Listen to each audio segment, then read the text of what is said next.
The Dazzling Show. Let's go.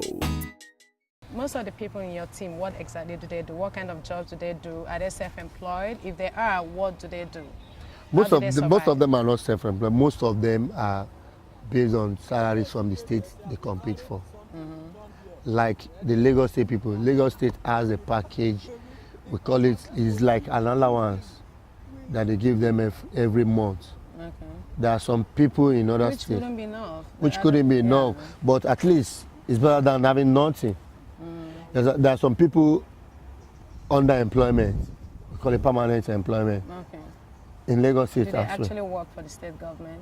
They work for the state government. You know, it's like, you know, the one Lagos State just did, the people that went for the Eco Festival in 2012 is a compensation for the medal they won during the game. Okay. After giving them the little cash they want to give them, they still give them that as well. Okay. The employment. But there are some states that still have them under the employment. Under the employment. Yeah, most states now do that. So we've talked about the discrimination, the stigma from people on the streets, in the house, at the offices, the corporate organizations not employing you guys. What are you guys doing for yourselves? Do you have a skill acquisition program for the group, or you guys just live off the allowance? Yeah, no, we still have, like me now, I'm a fitness instructor. Yes. I train That's people. a full-time job. I train people to be fit. Especially when you're fat or you have a big tummy, all those stuff. Apart from the coaching, this and I still coach people. I work in the National Institute for Sport. Okay, so that's for you, that's full-time job. What about the people in your team? Most of them, you know, some do have trade. Some of them use Marua to work. Oh, wow, yeah. You understand? That's what the other coach told me, that a lot of the Keke Napep drivers are actually physically challenged. Physically challenged, you understand? They use Marua. Some of them that have shops will go to their shops and sales.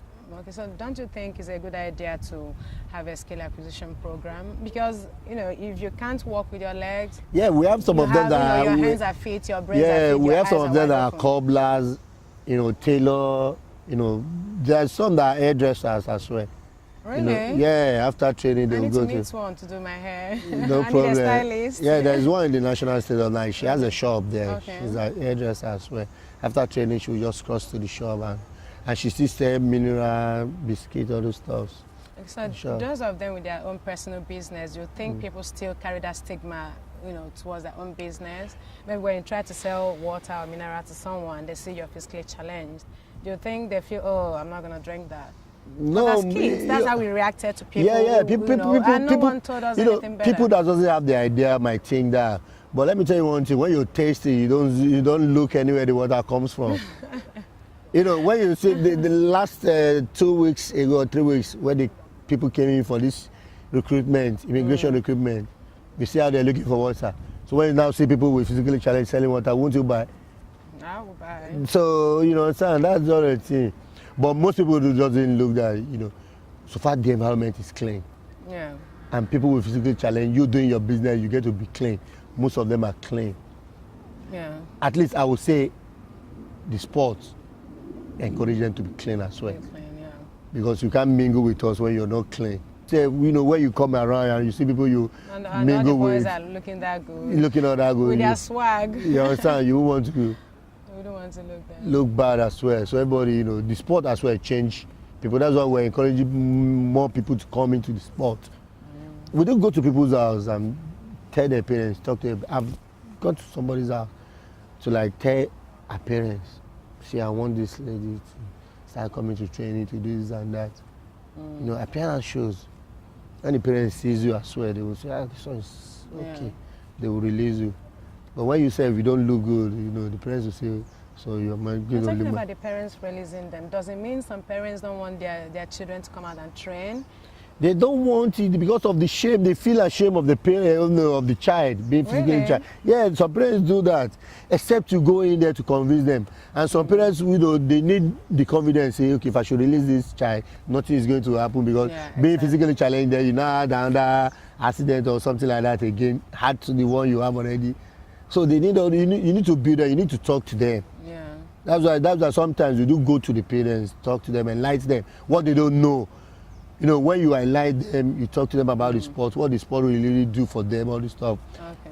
They will release them for you. We have to talk from the angle of the orientation against the stigma and accessibility. I'm so concerned about that. You know, so what would you say to them? You know, what I really want the federal government to do for us is, you know, I know, let them look into the accessibility aspect of the whole thing. You understand? Then the comfort that could come from it. You understand? They should build an act, just like the American Disability The act has been with the assemblies all this while, but I don't know what they're doing about it or whether it's the presidency that is holding it. They should do this, or they should come out, you know, let them show more awareness and all this thing. And I think the federal government should like understand the pain of the disability. Exactly. You understand? And I know the physically challenged people are going into politics, I swear. That's another area I don't see them. Yeah. You understand? They were going into the, you know, I have somebody that is trying to contest for the councillorship of his area. Okay. He's a physically challenged person, I swear. The Ada Slim Show. Let's go.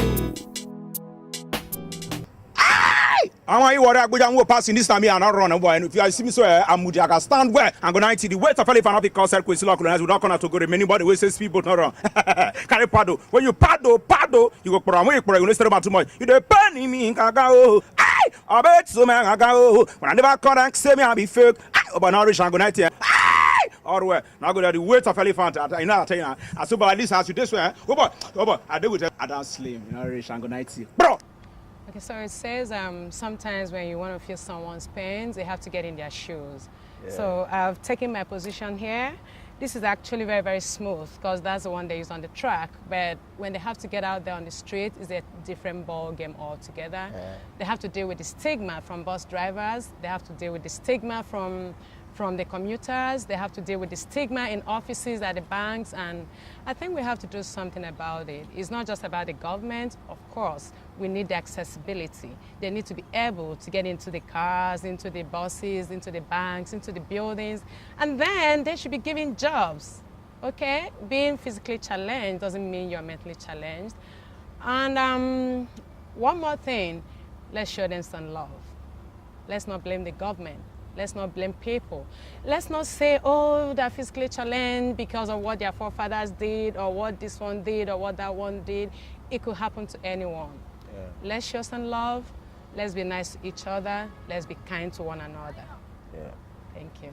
Thank you. The Ada Slim Show. Let's go.